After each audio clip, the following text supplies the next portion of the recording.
Mga kapuso, hanging habagat, mga local thunderstorm at trough o extension ng isang low pressure area ang magpapaulan ngayon dito sa ating bansa. Ayon sa pag-asa, apektado ng habagat ang western section ng Southern Luzon kasama po dyan ng Visayas. Umiil naman sa Eastern Visayas at Masbate ang trough o extension ng low pressure area. Habang aasahan sa ibang bahagi ng bansa ang mga localized thunderstorm. Ngayong umaga, asahan ng pag-uulan sa ilang panig na ang Pangasinan kasama po dyan ng Central Luzon, Southern Luzon, Visayas at ang Mindanao. Base po yan sa rainfall forecast ng Metro Weather. Pagsapit ng hapon, uulanin na ang iba pang bahagi ng bansa. Maging alerto po tayo sa heavy to intense rain sa maaaring maging dahilan ng baha o kaya naman ng landslide. Asahan ding muli ang ulan ngayong araw dito po sa Metro Manila.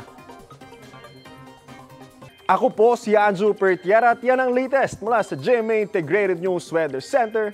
Maasahan anuman ang panahon. Know the weather before you go para mark safe lagi, mga kapuso. Mga kapuso, know the weather before you go at mag-subscribe na sa GMA Integrated News sa YouTube. Para sa mga kapuso natin sa abroad, bisitahin ang GMA Pinoy TV at www.gmanews.tv.